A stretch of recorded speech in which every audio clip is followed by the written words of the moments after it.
evening, everyone. I'm Andrea Grover. I'm the Executive Director of Guildhall. Welcome. I am thrilled that we are working for our second year in a row with the Bridgehampton Child Care and Recreation Center. It's an incredible partnership that we hope to continue every year. Last year, they brought Misty Copeland here, and she talked about her life and entering into the dance world and the challenges that she encountered. And it was a beautiful, meaningful program. And I think tonight will be also. I wanted to mention that after the talk by Khalil Gibran Muhammad, we will have a concert at 8:30 by a wonderful man named Samite Mulando, who is from Uganda originally. He became a refugee.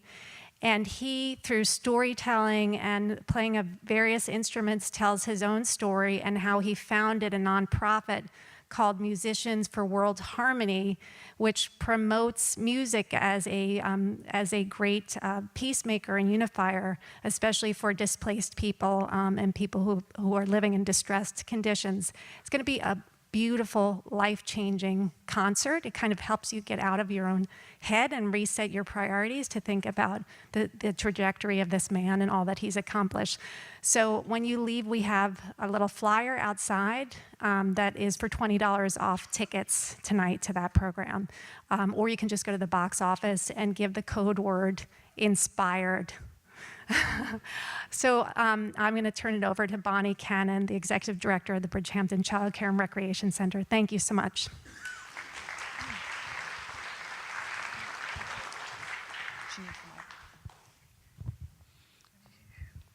Good afternoon.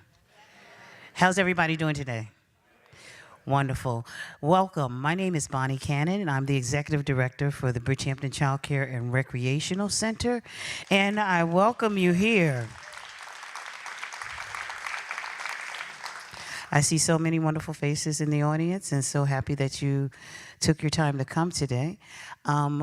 We're here. This is something that we do at the Bridgehampton Child Care and Recreational Center because we are a diverse community. If you don't know anything about us, we've been around since about 1954.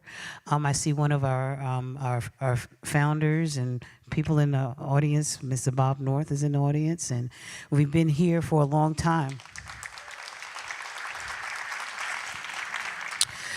We have several programs where we do after-school program. We do a teen program. We have a food pantry. We have a college prep program. We have so many things that's going on during the summertime. And then we have these talks like this because we service a diverse community. And what we found is that if individuals get to know each other better and we talk about some of the tough issues, that'll make it better, not only for us, but also for the entire community. So this is why we have these types of talks here today. And I'm not going to belabor the moment. I would say that if you haven't been to the center, please just don't drive by, stop by, get to know us. And without further ado, we have some wonderful speakers here today, a speaker here today. And I'm going to introduce and present to some Ken Miller, who is going to be our moderator, and Khalil Muhammad Gibran, that's going to be our speaker for today. Thank you so much.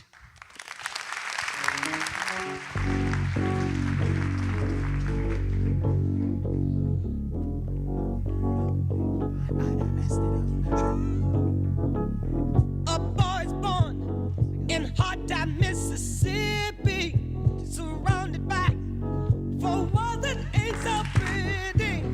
His parents give him love and affection to keep him strong.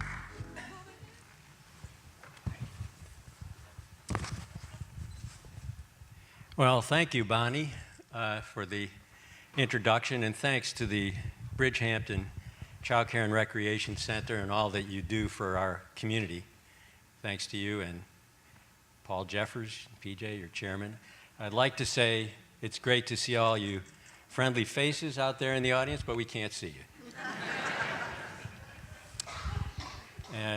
So Khalil, the topic that you and I are going to talk about today, it might be perennial, but it is certainly timely.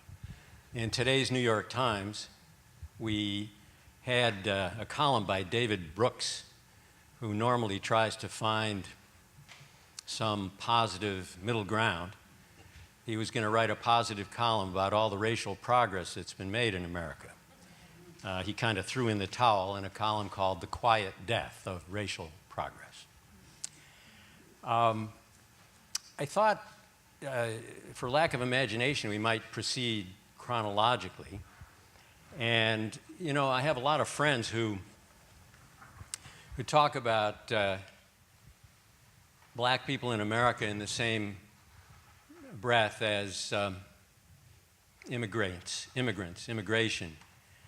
Theory of the case maybe is slavery as a U.S. institution was only 89 years. But it goes back much further than 1776, and aspects of it continue well beyond the end of the Civil War. So let me take you back to slavery in the colonies and the slave trade. What do you have to say about that? I think maybe we'll finish before the start of the fall semester. Ken, thanks for having me. I want to say to Bridgehampton community, to Director Bonnie, to the Guildhall hosts, thank you so much for putting this together. I recognize, as you and I have had an ongoing conversation about race and racism in America, that it's not just a perennial and timely conversation, but it's a very difficult one. It'd be nice to have a perennial and timely conversation that were pleasant, that wouldn't bring us to a sense of existential crisis, as I think is the case for many of us here. And, you know, these are always historically rooted stories, but they're also very local ones too. And I think part of our goal here tonight is to try to figure out how to make sense of this place, which I am a total stranger to, in light of a national climate, in light of these deeply entrenched problems. So I think one way to think about the slavery story that might be relevant to a local audience is that wealth in this nation is inescapably linked to slavery. And of course, that institution lasts for 250 years. And that we're beginning to learn more and more a term that scholars use called racial capitalism. And the term is not in vogue in the kinds of conversations that you've had with people who think 89 years not too bad. But the term is meant to collapse the distinction between slavery as something that happened a long time ago, of which, of course, no one bears any responsibility for, precisely because it happened a long time ago, and something that is actually aberrational. Now, I'm saying this to an audience of folks who know that's nonsense, but I can tell you, as a person who teaches graduate students at the Kennedy School, a place that is not about history and humanities, but is about applied economics and decision-making and behavioral sciences, they are not only being currently taught that slavery was aberrational, but haven't been taught up until that point. And I say that not to embarrass them, but to say that if we can't get the story of the fundamental economic engine of this nation right, with all of the horrors that come with it, then it's hard not to imagine a day when we'll be having a perennial, timely conversation about something much more pleasant. I should have said that we'll have this conversation between us for maybe an hour, Yep. and then we'll take questions from the audience. And the general game plan I have in mind is we'll talk about the big picture, we'll work our way up to the present, and then we'll talk about a little bit about the Hamptons and what's going on around here. But did you call it racial capitalism? That's right. At the time of the Civil War, I think black people were worth as tradable objects, something like the entire U.S. GDP at that time. But could you say a little more about what you mean about when you talk about racial capitalism? Sure. So Ken just gave one example of quantifying the actual real asset of enslaved people. So there are roughly 4 million people who are enslaved at 1860. And those dollars, they were worth about $4 billion. And $4 billion represented something like 48 times the expenditure of the federal government, something like 7 times the value of all financial institutions in the United States, and 3 times the railroads. So if you just take that set of valuations of the real property of which those human beings represented to the nation's economy, you can't imagine American wealth from 1860 going forward without that head start. But that's just the beginning. We've known that fairly long time. What we've learned more recently is that with all of that wealth, as all of you can imagine, well, you can use that wealth to gain more wealth. So you collateralize that wealth. You use it as security to get additional wealth. So some of the earliest financial instruments that we take for granted today with capitalism come as a result of the use of human property to secure debt so as to invest in other ventures. That's a big deal because that now moves us out of this horrible class of terrible people who were plantation slave owners that we all want to, put in the annals of the worst people in the world to distinguish ourselves from them, and moves us squarely to Wall Street. Well, I don't want to put you on the spot by asking you how many of our first 12 presidents had slaves. All but two. Probably, all but 2, right? All but 2, yeah. So that also has a kind of problem, too, in the way that we think about it, because then it feels like, well, hell, everybody was doing it. And so, what we tend to think about is maybe our moral compass is not a fair guide to how people thought about slavery in that time period. And while it is certainly true that our sensibilities today are different, it is not true that there wasn't a moral compass that saw slavery as an abomination against God.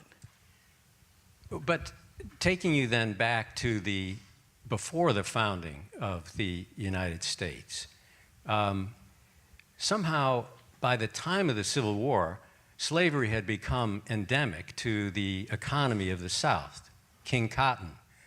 But back to the initial slave trade, how did we get from the colonies to King Cotton? What happened there?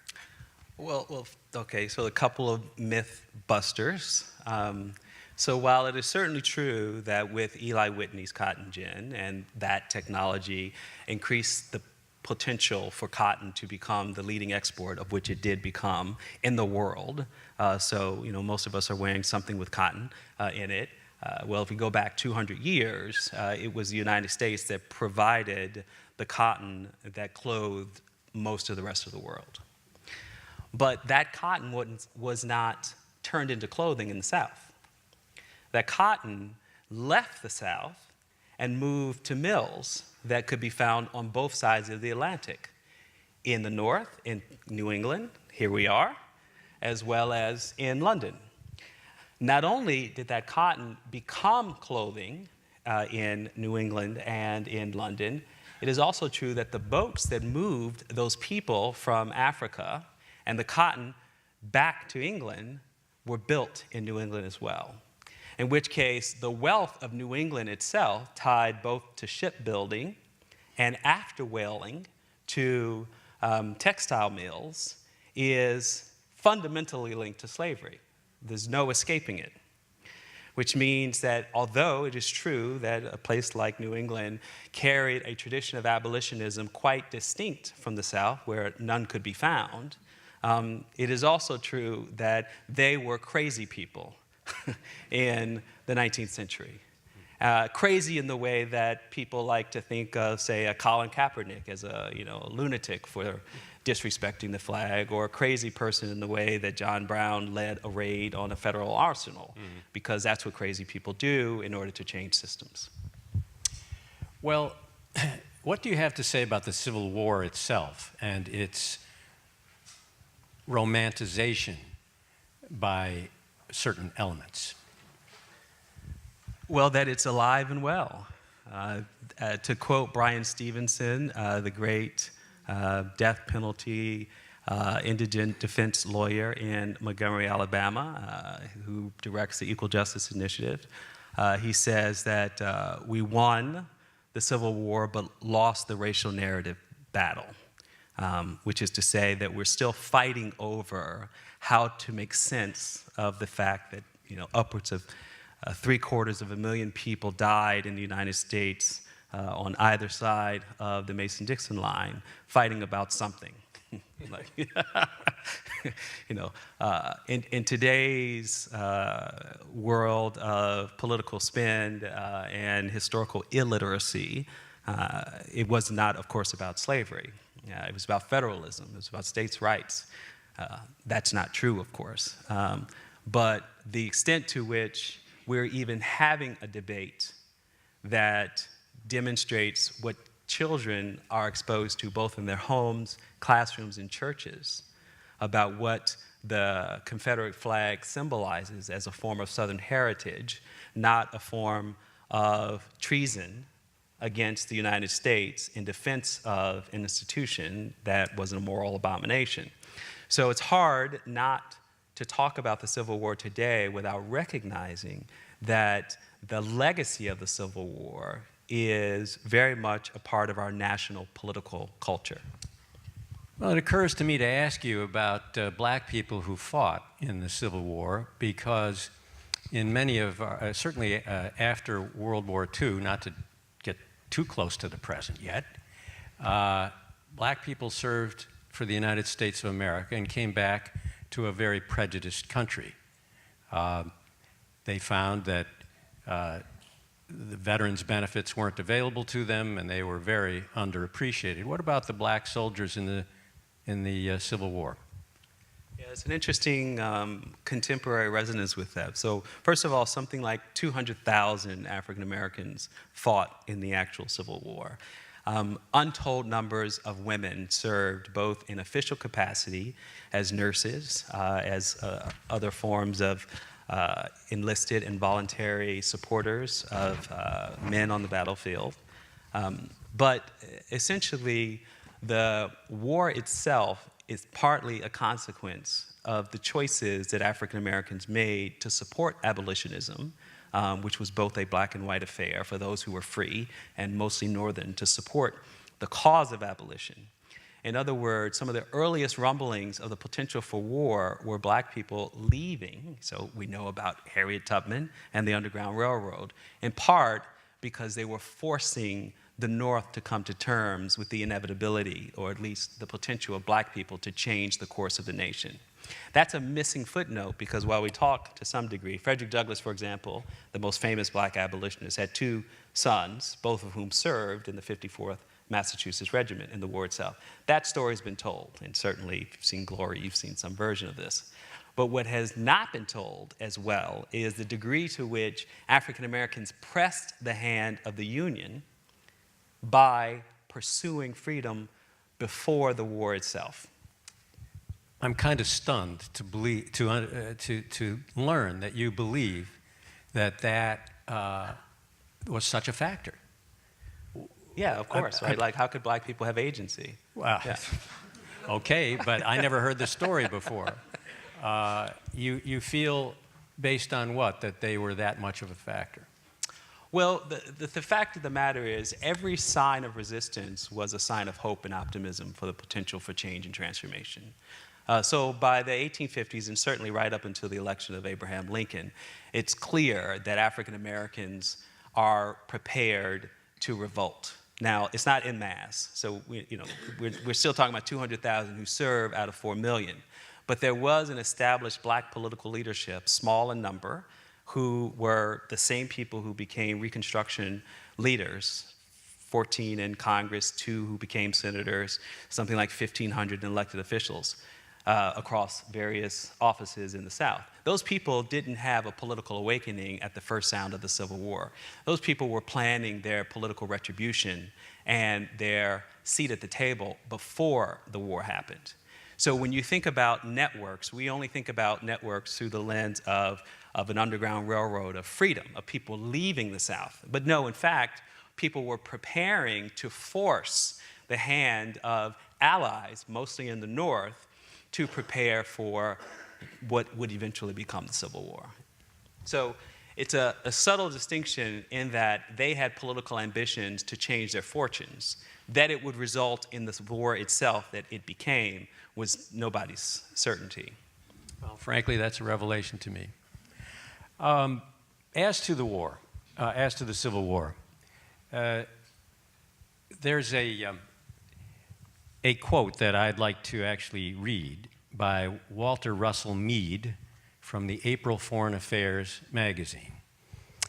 He says, he describes inefficient politicians, frequent scandals, racial backsliding, polarized and irresponsible news media, populists spouting quack economic remedies, growing suspicion of elites and experts, frightening outbreaks of violence, major job losses, high-profile terrorist attacks, anti-immigration agitation, declining social mobility, giant corporations dominating the economy, rising inequality, and the appearance of a new class of super-empowered billionaires in finance and technology-heavy industries. You think he's talking about today, but no, he's talking about the immediate post-Civil War period. What did that war accomplish, and what happened in the period of Reconstruction? We're taking our time moving through. We're going to get to the present. No, I mean, these are important historical moments because we think we know them, and we just don't as well. And Reconstruction is certainly one of the most misunderstood periods in American history. For all that we're still fighting about the meaning of the Civil War, we've essentially skipped over the Reconstruction period as a massive failure of the expansion of democracy. Now, for something like 70 years after the period of Reconstruction, from say 1865 to about 1935, the Reconstruction period was understood to be a moment for the absolute failure of the North to essentially put the South under the heel of an uneducated class of corrupt black leadership, the same people that I, in one statement, celebrated for their agency and resistance. Indeed, every American child was taught well into the 1950s, 60s, and probably to some degree up to the present, that Reconstruction was the very thing that animated the movement to protect local control and states' rights, precisely because the federal government did indeed occupy the South. And they occupied the South under the basis and terms of needing to pass 3 amendments, 13th, 14th, and 15th Amendment. The first, which was to end slavery. The second was voting rights, and the third, second was equal protection under the law, civil rights, 14th Amendment. And the 15th Amendment was voting rights. So those laws required each state to agree to those amendments in order to be readmitted. Mississippi, I believe, was the last state to accept those terms. And it required actual force of arms to protect the newly gained citizenship rights of African Americans. Now, I won't belabor the point much more, but the whole thing ends not because of corruption or lack of fitness for office for African Americans. Indeed, one of their legacies of the Reconstruction period was 3,000 churches and schools built during this time period, and essentially establishing for the first time a publicly funded school system across all of the Confederate states, because they recognized the commitment to literacy in ways that most Southerners, particularly working class and middle income Southern whites, did not. By 1877, there's an election that looks a lot like Gore v. Bush. Before it goes to the Supreme Court, a backdoor deal is made where Rutherford B. Hayes, governor of Ohio, becomes the president, and you've all heard this story, all of you are educated. So that's the official end of Reconstruction. But what does it do? Well, it opens up finally this rapprochement for the North and the South, of course the South winning, kicking and scheming, for a national economy. And that national economy, with the completion of the Transcontinental Railroad in 1869, does what?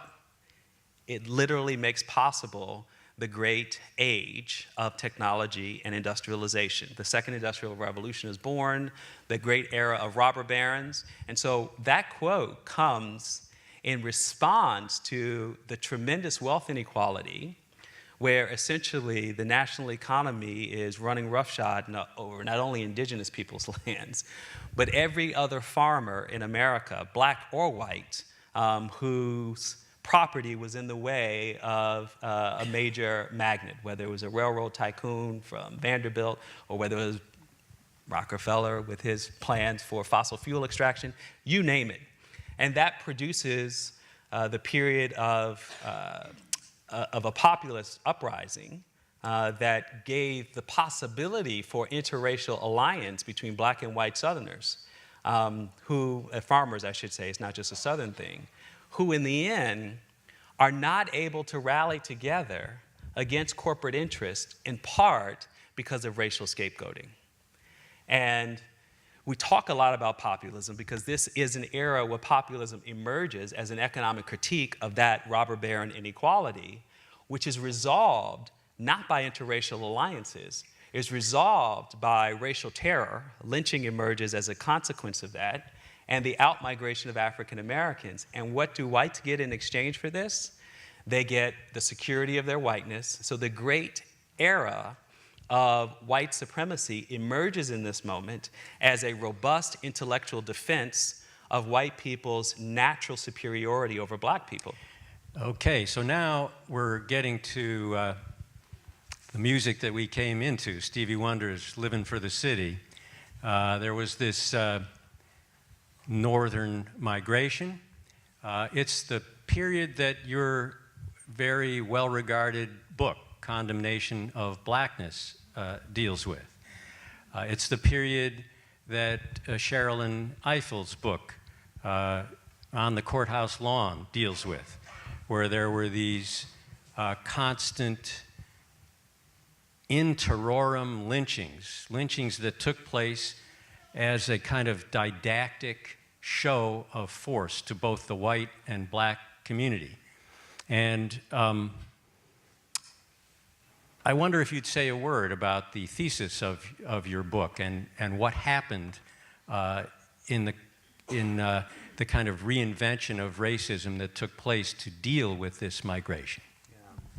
So, a great segue. So, it's counterintuitive to most people when they think about white supremacy as a kind of unchanging same. Like, of course, in slavery times, white people assumed they were more powerful and more gifted, despite the fact that most whites did not own slaves. Nevertheless, the kind of abject reality of white over black sent the message that white people were at least superior in arms, if nothing else.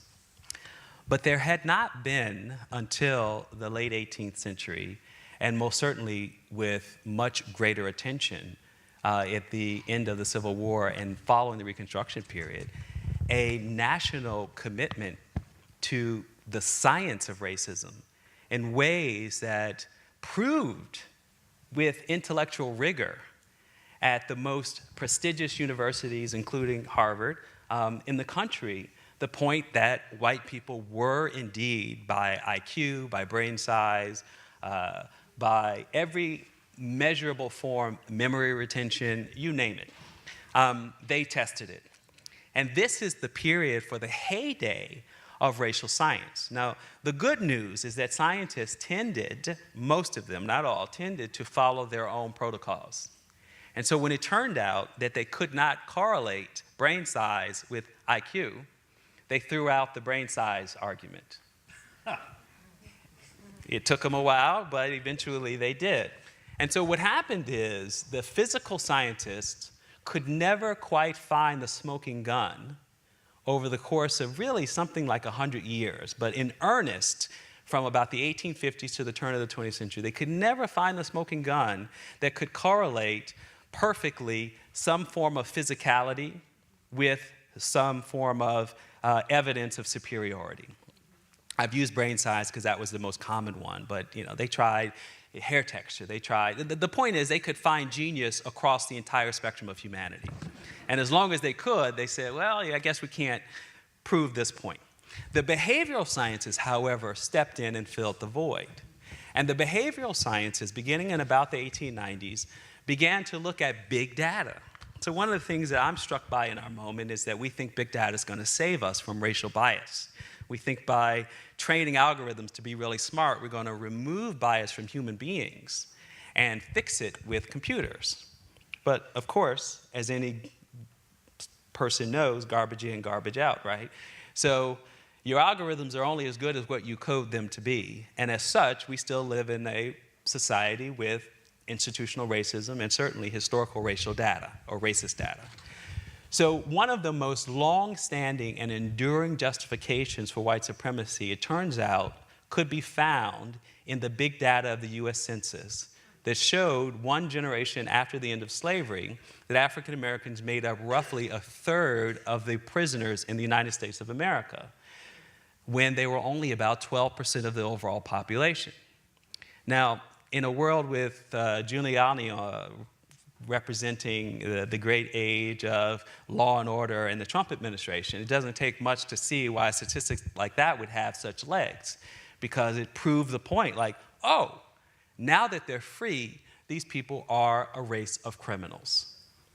And that association between crime statistics that could be measured first, every 10 years in the census, but eventually annually through something like the Uniform Crime Reports, which are authoritative to this day, they study local arrest data, became the most important and significant argument for the inherent threat that black people posed as free people. Education remained, in some places first, I would argue second, because it's constantly been subject to far more critique and a far more robust response from within the social scientific community that, what we know today to be achievement gaps or differences in test scores is not a rough racial index of white over black, but in fact tied to the socioeconomic context in which people are educated and live. So criminality was conflated with blackness for black people, but for white people, it was just deprivation. It was made into a class thing. Is that what you're saying? Yeah, it was an opioid crisis. Right. Yeah. Right. Well, I wasn't going to get to this till later, but I want to ask you to talk a little about stereotypes, how black people are stereotyped. We've heard so many, whites and blacks have heard so many stories about things that are essential to blacks and blacknesses. I have the sense that from reading James Baldwin and other writers, that some of that is internalized in black people and in the black community. Baldwin said at a certain point, at one point I thought God was white. What do you have to say about these internalized prejudices? How are they used? Well, I'm glad you mentioned Baldwin because he was certainly one of the most expressive in terms of his own story, his own journey, and wrote a lot about it in both essay and novel form, but was a keen observer of the efficacy with which the project and the work of white supremacy had been incredibly effective. It not only fooled white people into believing their own superiority, but it also fooled black people into believing their inferiority. Dr. King said in Why We Can't Wait, which was a book he published right at the end of the March on Washington, before the Civil Rights Bill was passed at the top of 1964. And I say this because it's a big part of how I think about this work and the question you asked. He said that the textbooks in this country had completely ignored the contributions of the Negro. And in that erasure of black people's own role and part in the American experiment, it had created an anachronistic doctrine of white superiority and a sense of inferiority or Negro worthlessness, he described. He also referred to the same phenomenon later on as cultural homicide. And the reason I emphasize that point because Dr. King used active voice. It wasn't that we had this problem in the way that we think about implicit bias or unconscious bias today, this very passive construct. Like, oh, our brains are wired this way to see, this person is dangerous and this person is safe. No, in fact, we have absorbed information that was deliberately and intentionally scripted to teach our brains to think this way. Just like we teach girls, we socialize girls to be feminine, and we socialize boys to be masculine. They don't just come out of the womb expecting to behave a certain way. And so as a consequence of that,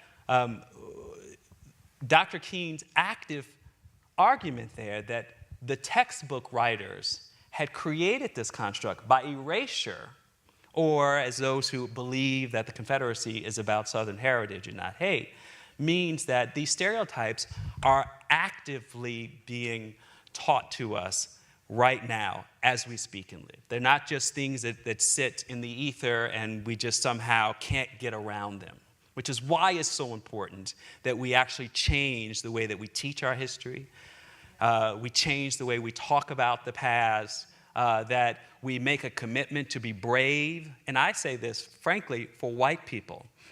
More so for black people, because white people still control the machinery of learning and education and power in this country. So, it's kind of like something I teach in another context. There's this wonderful critique of colorblindness. And the poster that they use is sort of a very dark-skinned black boy's face and a very pale white boy's face, and they're sort of cheek to cheek. And the sign says, I don't teach race, we're all colorblind. But colorblindness itself leaves intact the actual universe of intentional white supremacist ideas that we still have. So in other words, if you don't teach race and racism, if you think by not talking about it with your children, by leaving them innocent and pure, they will absorb the actual world that we live in, which is thoroughly colored. Well, and staying on that point, I'm told that in Germany, there's no educated person who doesn't know the history of the Holocaust. It's taught. It's required learning. When we end this portion of the program, I'm going to come back and ask you what you think can be done. But since you mentioned Dr. King, let's jump forward to the civil rights movement a bit.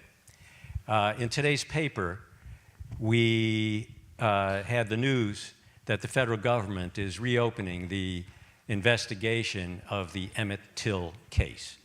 Actually, the backstory for tonight's event was a discussion that we had at the Bridgehampton Child Care and Recreation Center on this topic. And I was conducting it with the thought that I would smoke out the difference between the way whites and blacks saw the controversy about the showing of a contemporary artist named Dana Schutz at the Whitney Biennial. Certain black artists had said, this is cultural appropriation, it shouldn't be done. And a number of the whites in the audience felt that that was censorship. And anyway, there was quite a divide on the topic. But comes Emmett Till, the horrendous death. Several months later, in 1955, was Rosa Parks, the Montgomery bus boycott. 1960 were the Woolworth sit-ins. And then 64 was Freedom Summer. I got to the South a year later, right after the murder of Cheney, Schwerner, and Goodwin, and quickly felt that I was experiencing the last days of the black and white together, period, of the civil rights movement. How do you see the civil rights movement, and what do you think it accomplished?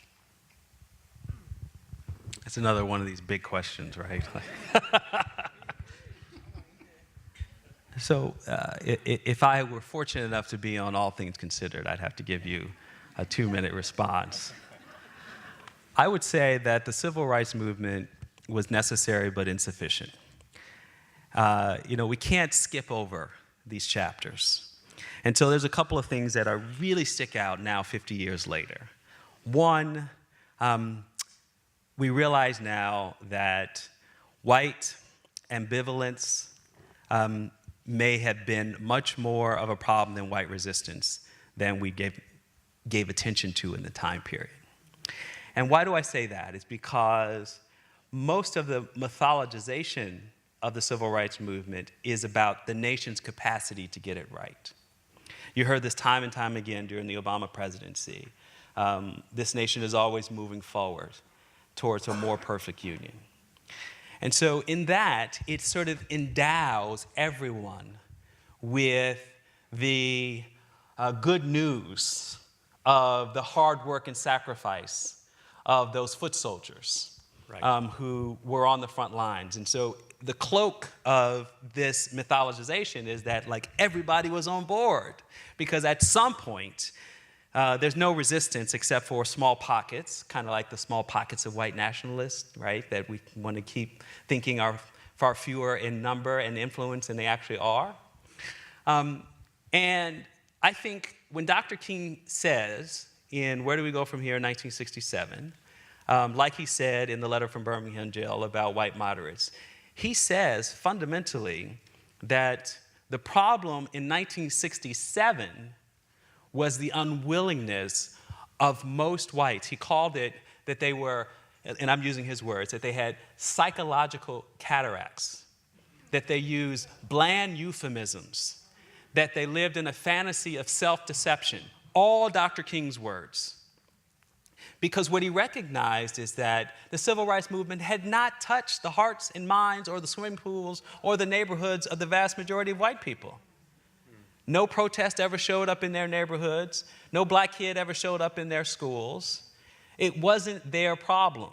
And although they could watch it on television, and although the nation made fundamental changes that could potentially impact them, they lost very little until a black kid did show up in their neighborhood. And so as a consequence, Dr. King's frustration wasn't just what we have heard so much about, the problems of money and military, the war in Vietnam and poverty, that it was in fact that white people were not committed to anti-racism. And that unless they were willing to deal with what he called, his own words, the cancer of racism in America, the body politic would never heal. And that, of course, he's assassinated within a year.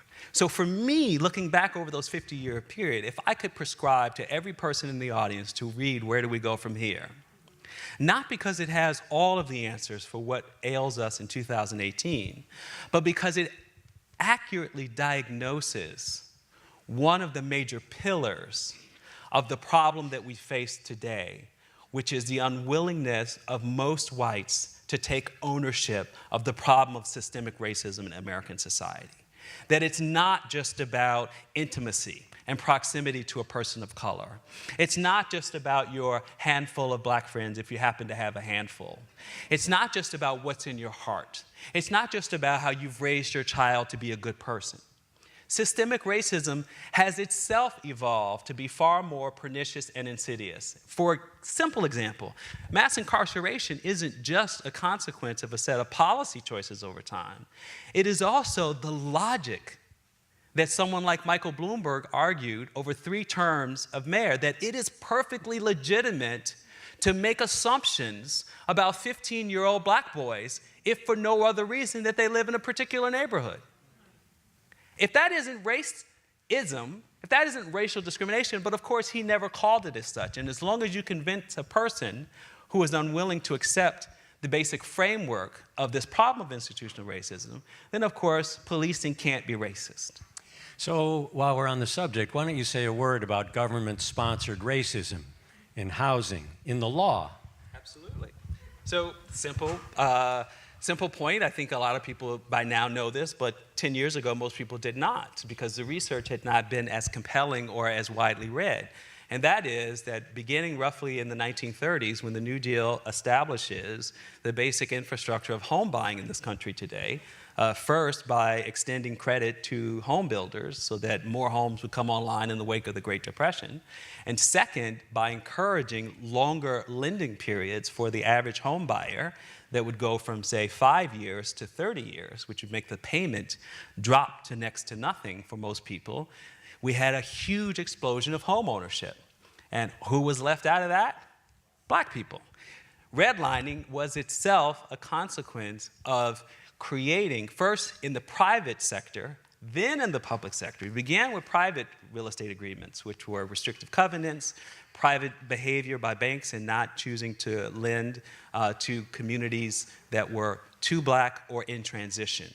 And the federal government bought it hook, line, and sinker because they were trying to work with the existing players, kind of like all those financial players who were responsible for the great housing meltdown in 2008, who all got nothing in terms of prosecutions. So you're playing with the same people who, before 1935 and the New Deal, control the real estate industry, become the advisors and lobbyists to one afterwards. And essentially, black people get left out. They also get left out for roughly 25 years from Social Security because the Southerners lobbied against two occupational categories of workers whose benefits were inextricably tied to the nation's treasury, left out domestic workers and farm workers.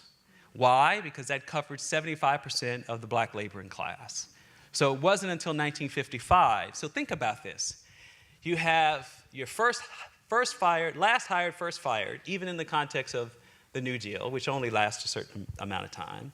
The legacy of those New Deal programs, however, lasts forever. Social Security, so black people don't get the benefits of Social Security for at least a generation. And then secondly, they basically never get the benefits of home ownership, which, as we all know, becomes the most important single asset that the vast majority of Americans have today. And I think it's probably true that black people in America today have a net worth of roughly the same proportion of the country's net worth as they had at the time of the Civil War. Let's make it even more plain. It's, and this number moves depending on which you're using, but something like $5,000 is the average net worth of an African American compared to $110,000 is the average net worth for a white person. So, which is very significant. But let's to put it mildly. yeah. Well, before we turn to race in the Hamptons, can I just say one more thing about that wealth absolutely gap? So, again, if we were on Fox News and Sean Hannity was, moderating this conversation between us, or we were on a panel, the response, or, the sexual predator Bill O'Reilly, the response would be, well, black people have made bad choices with how they spend their money. Yeah.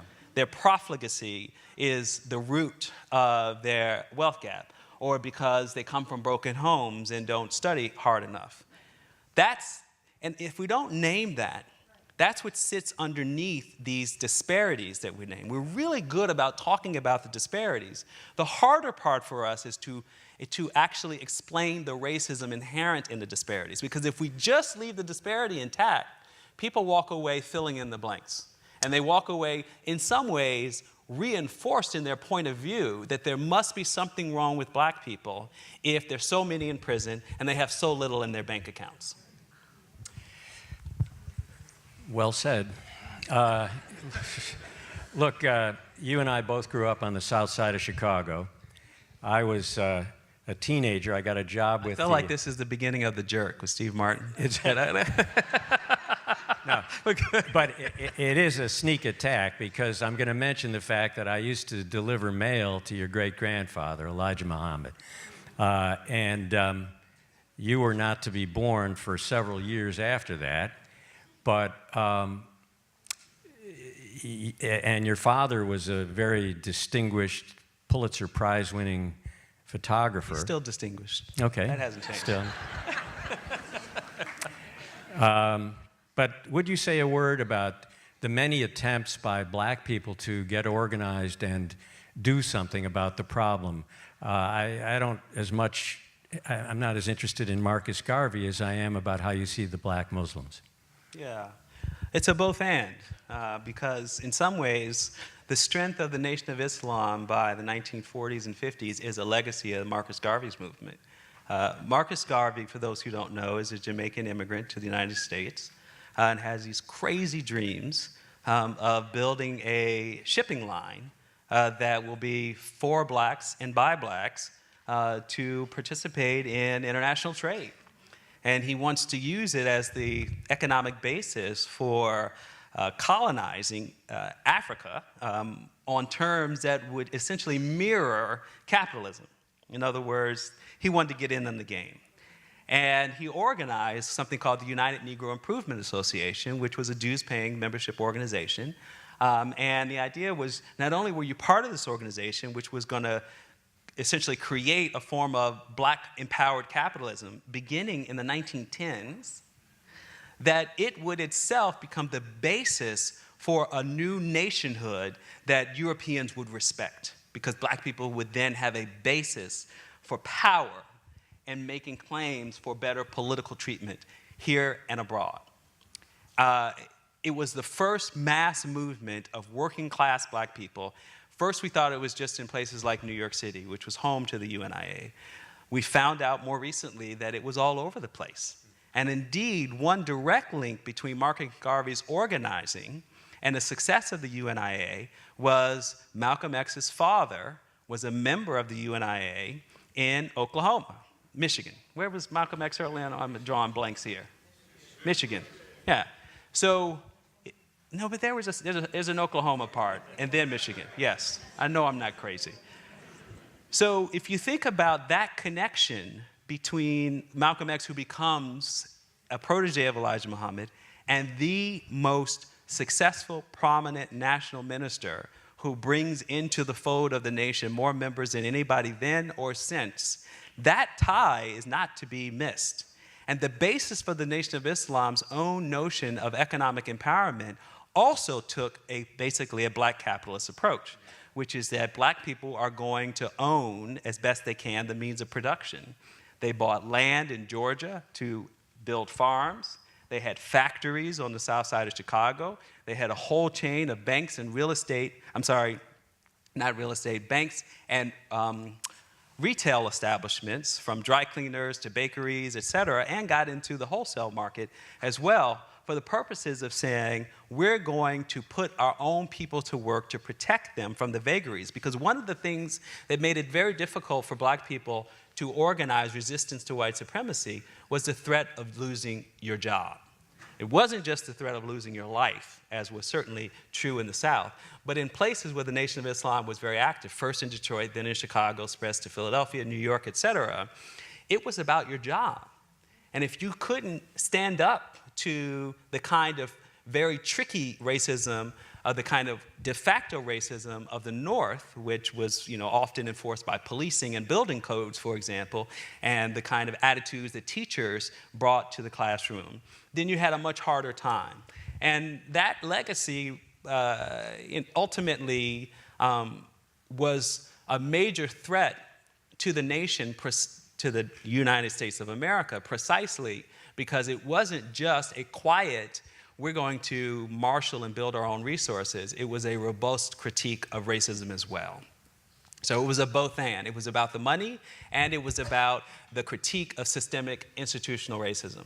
Well, I'm dying to get to race in the Hamptons, but I got to say one more thing about this. Before I became a community organizer, I formed a fund to invest in black businesses. It was part of the black capitalism thing.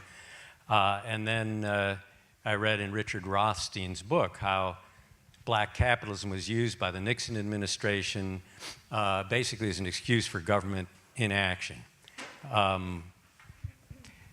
And the black banks were a disappointment, and it never really happened. In fact, the first black graduates of the Harvard Business School. When I was forming that fund, there were very few of them, but they tended to go crazy. They did not have a very good experience in white America.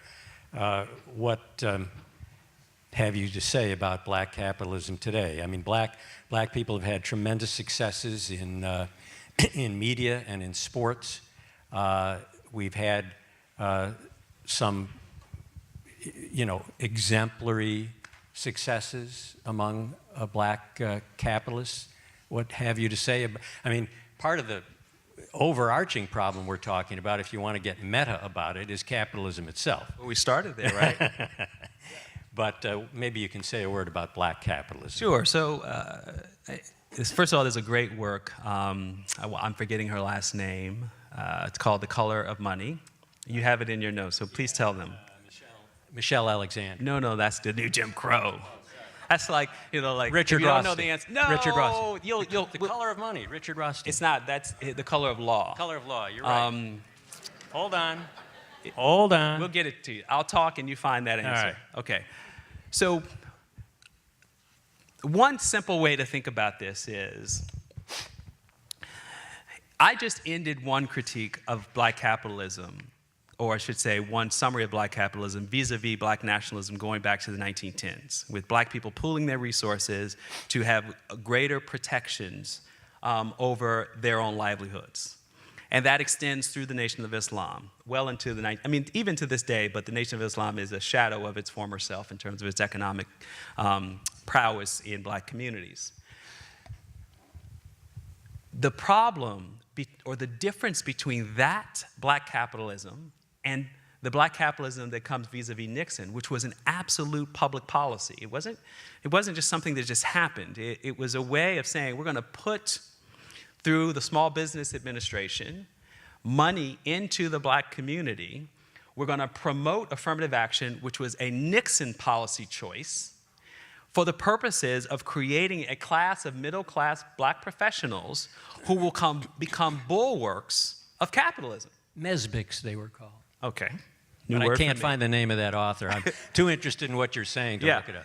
So in Nixon's imagination, these people would put a lie to the radical critique of the leftists, the Black Panther Party that was very much socialist in its economic outlook, and much of the left, of the black left in particular, had incredibly robust homegrown and international critiques of capitalism. The war and scramble for post-colonial Africa was a war and scramble of whether these would be capitalist nations in the 1950s, 60s, and 70s, or communist or socialist ones. Latin America, the same story.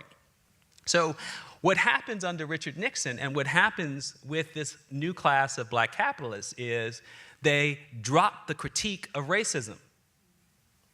They literally join the table of domination, and that's a wrap. Now, that may sound uncomfortable in the Hamptons with, perhaps in the room or the legacy of such, but in part, that's one of the lessons of the civil rights era, is that it was not enough to open the door professionally to black people to come into corporations at token levels. Ellis Coast wrote 20 years ago of the rage of the black middle class in terms of the tokenization of those firsts who came into those institutions. That some of those firsts, or the children of those firsts, became millionaires, very few billionaires, of course, but became millionaires, some multimillionaires who are very successful in what they did. This is not a critique of their personhood or their morality. It is a critique of the policy choice that meant that that person's millions was never going to translate into a set of policy choices that would have dealt with mass incarceration, would have dealt with the resegregation of American schools, would have dealt with the wealth gap, which was born of federal policies that gave white people a hand out and black people a smack in the face. So empowering a smaller number of black capitalists in the 1970s forward, which meant the possibility of having a black wealthy neighbor in the Hamptons, was not sufficient, never intended to be sufficient, to those people becoming evidence of a fundamental attack on systemic racism in America. Well, as it turns out, I don't have a black wealthy neighbor because in the Hamptons, it's a little like Ferguson. It's very segregated. In fact, the last time we had this discussion, I don't know if my friend Jeff Jeffries is in the audience, but he used the expression, life behind the hedges. We have a very segregated situation. When we had a Black Lives Matter rally in West Hampton, I think it was a couple summers ago, we were quite concerned that the Ku Klux Klan would show up. Suffolk County is a hugely prejudiced sea that we're in the middle of, and we're a very privileged island in part. I assume we're not alone in that regard. What do you have to say? I know you're not an expert on the Hamptons. I think you should say a few words, and then maybe we should bring the Hamptons into the discussion. Yeah. Well, I mean, I think we've established in this conversation, in this, very brisk, It's getting a little long in the tooth. 45 minutes. No, it's good. We got a good amount of time. I think we've established the larger forces that built an infrastructure that makes possible in 2018 the kinds of racial divides that you're describing here in the Hamptons.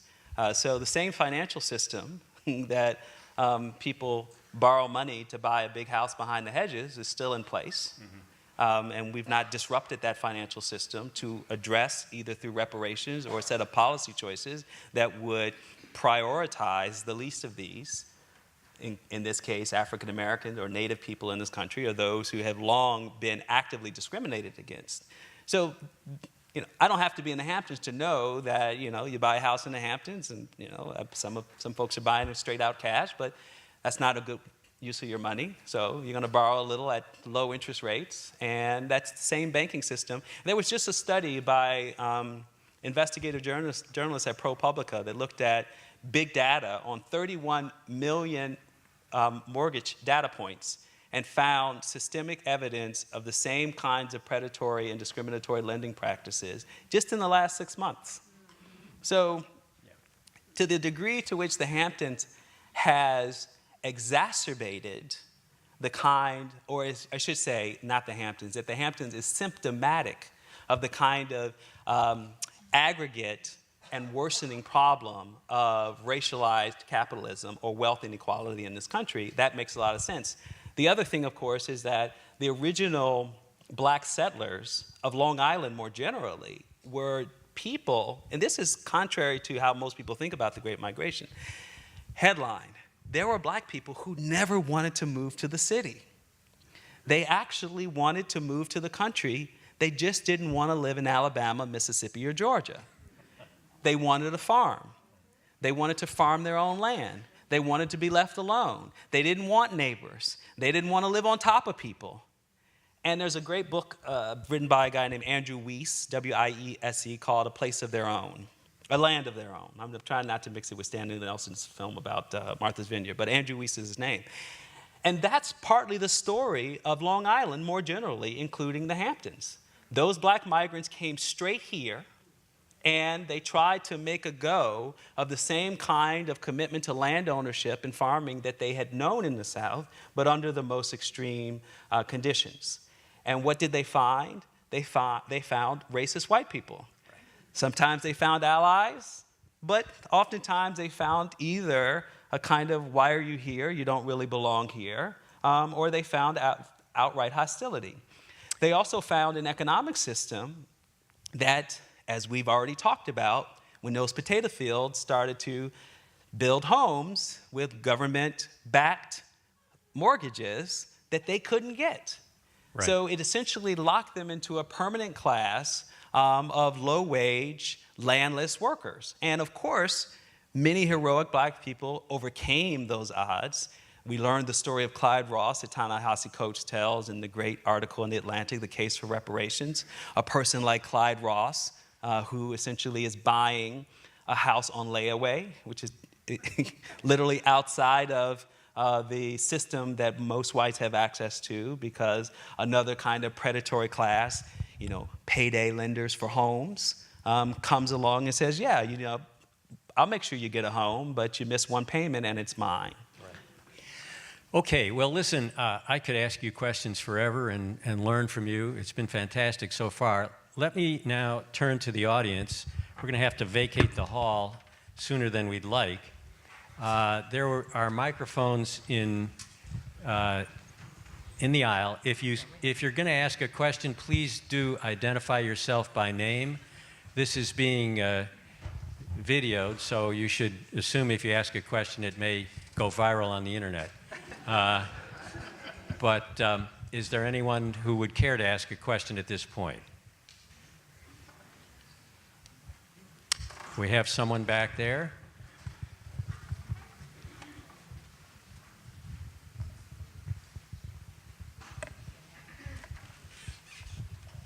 Hi, Khalid. E.T. Williams.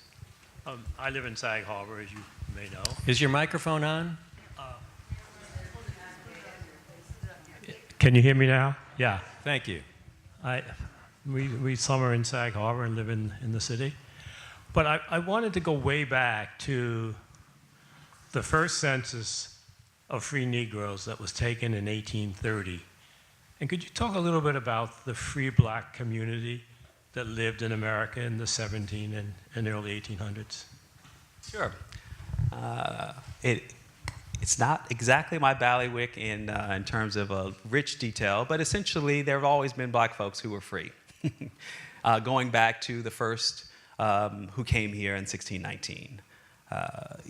Many of them were treated as indentures because the legal apparatus and the social consequences of this grand experiment of these Africans and these Europeans and the indigenous population that was already here, the details hadn't been worked out.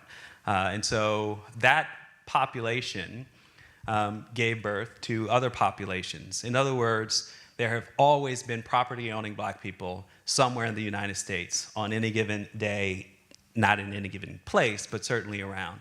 And so by the time of the establishment of the nation, the gradual abolition laws that take place across the northern states, North didn't have the land for large-scale slavery and plantations, so its future would not be predicated on massive slave ownership. Of course, the African slave trade ends in 1808, which meant that essentially where the land was most accommodating, in this case King Cotton, to slavery is where the enslaved population ended up.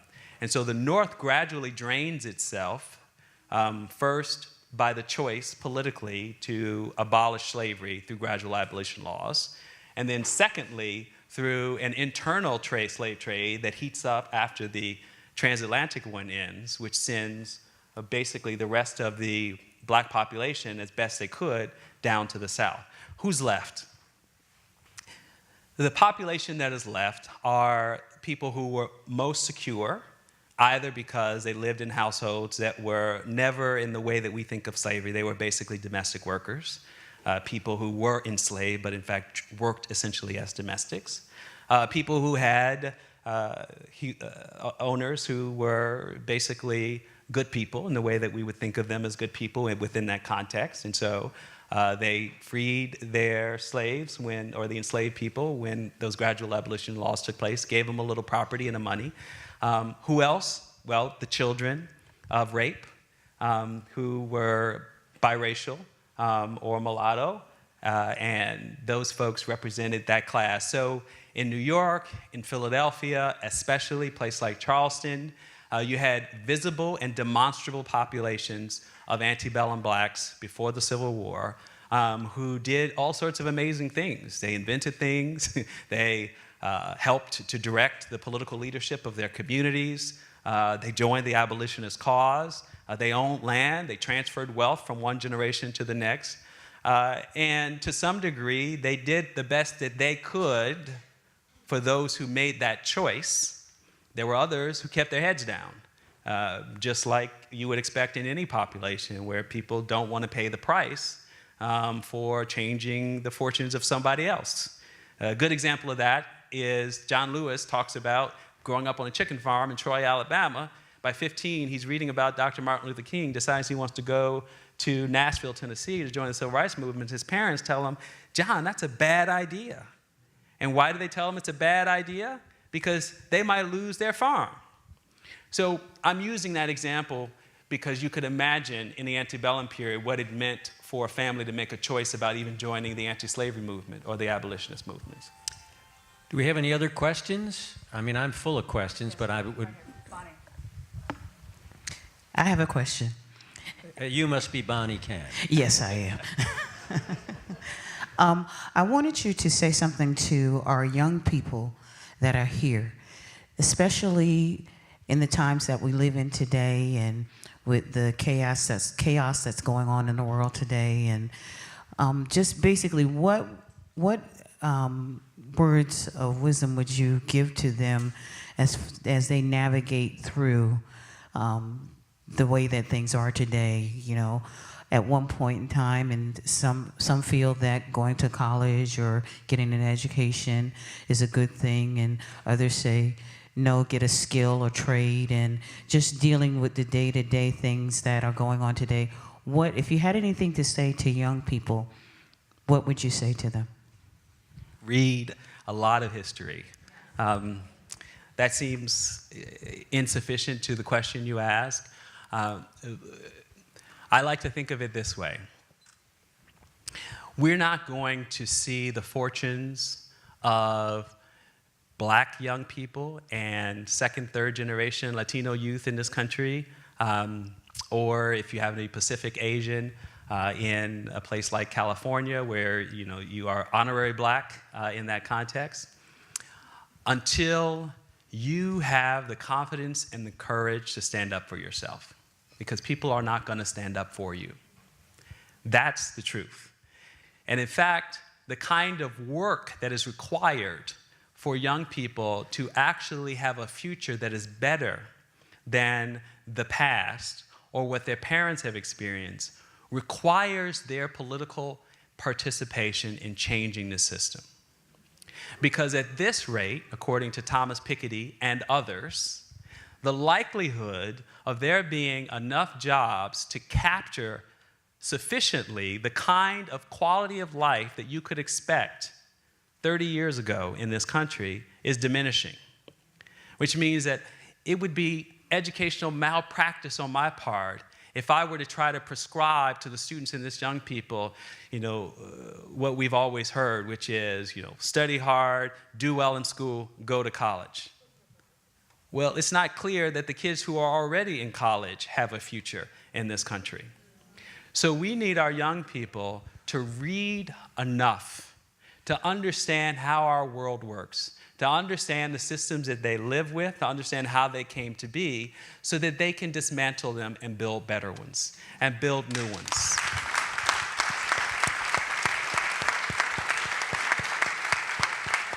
And I teach a class literally that's called Plutocracy, Philanthropy, and the Public Good. And the whole point of the class is to point out that, on average, wealthy people spend a lot of money through philanthropy trying to keep the system functioning just as it is.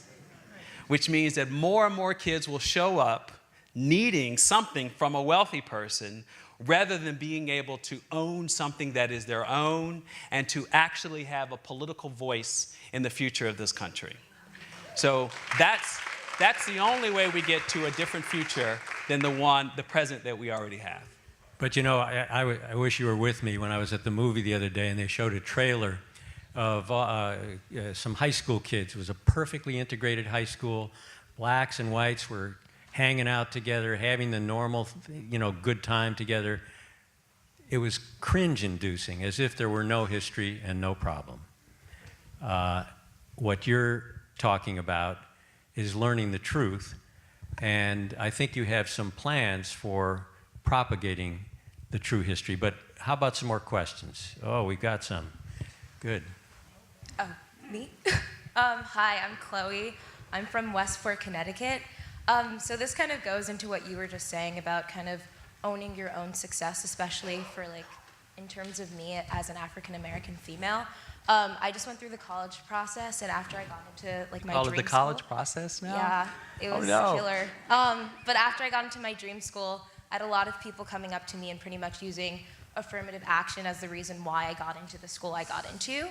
And after a while, it really started to tear me down. So I was just wondering if you had any advice for me or any other young African American or minority students in the room who kind of got discouraged because of affirmative action or a system that's seen as a reason for Black people or people who are minorities to get ahead in America. So yeah. Oh, man. Well, it's the same answer. Okay, so I want to answer this quickly by way of anecdote. 2009, Ellis Coast published a sequel to A Raid of the Privileged Class called The End of Anger. And this was a kind of assessment or a take on what it meant to elect the first African American president. And he wanted to see how African Americans were thinking about the future in light of this transformative moment. And the very quick version is the older the respondents were, the less hopeful that this presidency would change everything for the better. The younger, the more optimistic. But across the board, everyone was feeling rosier about the future of race in America. All right, so at the end of this book is an appendix by Harvard Business School alumni. Some people have heard me speak before. I use this all the time. And the appendix is Top 10 Rules of Success. And if you go down 1 through 10, 1 through 9 basically say something like, keep your head down, work really hard, have big dreams, get to know important people, okay? That covers, I think, most of them. Number 10 says, never talk about race or gender if you can avoid it, other than to say race or gender do not matter. Now, how do you explain this? For the most influential, successful, prestigious business school in the country, for its small number of Black alumni who are guaranteed by virtue of the education and the small number of places that people like that end up to be successful. It explains it because they've been protecting themselves from the stigma of having to defend where they belong. So if you just stay in your lane, if you don't present yourself as someone who draws attention to your Blackness or to your womanhood, then people will leave you alone and you will fit in and you will be successful. So we kind of get, you sort of get in what you get out of it. Or you get out of it what you put into it. So my advice to you is, if you want to walk proudly in your Blackness, then you have to do the work of educating people about who you are.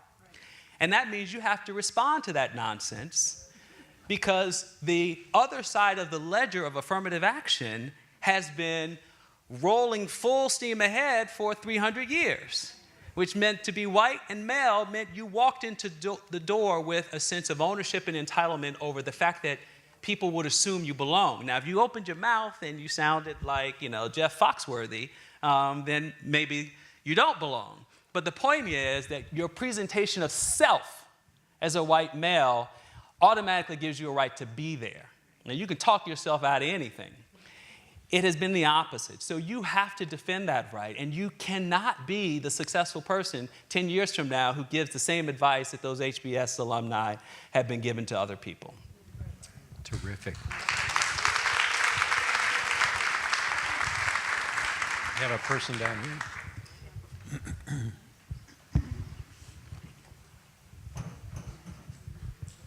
In about 18 months, my name is William Pickens III. In about 18 months, my family's going to celebrate its 350th year in America, on my mother's side, from Philadelphia. And we've gone through all of the changes in this country. We greeted Thomas Jefferson. We greeted Alexander Hamilton.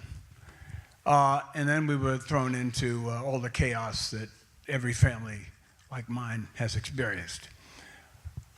But we've been here through all of the wars, all of the depressions and recessions, and we're fighting on to this day, right here in Sag Harbor, where we're under the gun of what I call predators who aren't interested necessarily in living among us, but taking things from us. And this is very, very awkward in the Trump era, where racism trumps patriotism. So my family's been here long enough to have taken all the slings and arrows that America can throw at us. We're still fighting. We're still winning sometimes. We're going to continue. I'm almost 82 years old. I told my children I'm going to continue the fight. We have a long, storied history in this country. I'm proud of it. My grandfather was a Yale man, class of 1904, was a member of the Niagara movement, was the youngest member. And he fought and taught me how to fight. He says, don't give up on this country. Don't be bitter about America, make it better. So I'll sit down, but I had to let you know that we've been around. And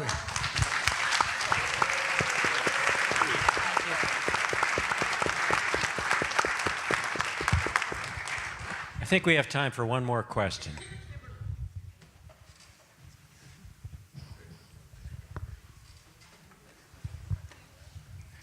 What's your opinion on how rap lyrics have affected the black community? It's a mixed story. I disagree with Marcellus in his recent attack on rap. And I have an 18-year-old son here. Gibran, stand up.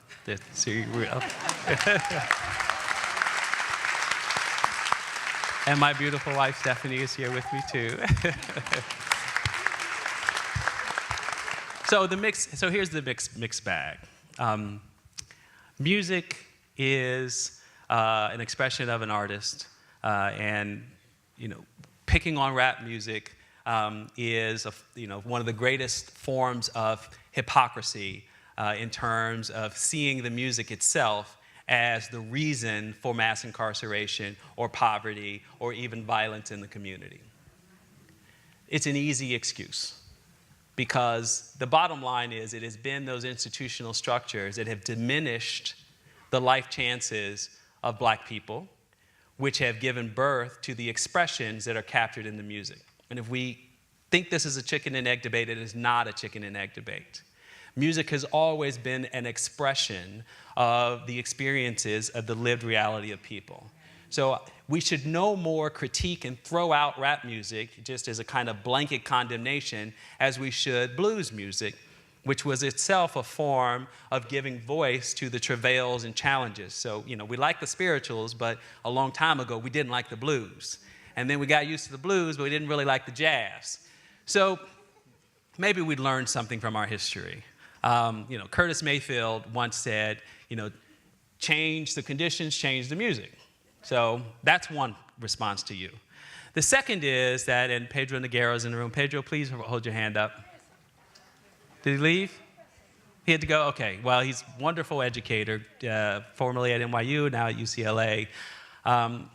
So anybody in education knows that rap is a form of literacy, and that the capacity to see rap as a form of empowerment in terms of your pedagogy means connecting with children where they are, and then seeing the actual verbal skills of rap, the alliteration, the analogy, the metaphor, all of it are actually the basic building blocks of literacy.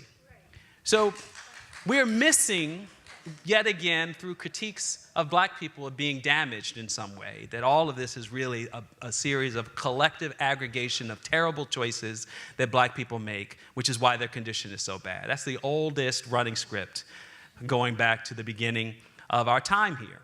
We deserved it, right? We weren't capable. So the part of the literacy part of it is a really important opportunity that educational researchers, people like Ernest Morrell, who used to be at Teachers College, now he's at the University of Notre Dame. There are lots of people, Sean Harper's at the University of Pennsylvania, keep telling us that rather than looking with some kind of moral contempt at the capacity of young people to understand through rap, we ought to embrace it. and this is not a Ebonics debate, this is a debate about literacy more generally. All children bring a set of literary conventions into the classroom. That one set of literary conventions we imagine as the only standard through which children can learn is one of the major reasons why we don't reach all children in our classroom. So the last part of it, rap music, like any form of culture, can be fuel on a flame, in which case some individuals across every community will be touched by that music in ways that are pathological, antisocial, do more harm than good. But that would be true of just about everything, including television, including drugs. You know, a colleague of mine at Columbia talks about the fact that most people actually use drugs in responsible ways, as in red wine at the end of an evening, and move on and go to work the next day. So the point is that it has been political fodder for a larger narrative of the culture of poverty critique going back over the last 50 years about why it is we have all these disparities in the first place. So do I prefer my son to listen to less explicitly rap music, especially when his boom speaker is outside and the neighbors are listening? Absolutely. Do I think it is doing long-term damage to him? No, because he has as much a right to listen to our artistic expressions of exaggeration, of boast, of the kinds of systemic critiques that rap music embodies as well, because it's not just about sexual conquest, it is also about political critiques. So it's a mixed bag, but ultimately it itself is not the problem. Khalil, I think this is the time to thank the audience for being here with us on this magical evening. You've been fantastic. Thanks to Guildhall. Thank you. Thank you. Thank you.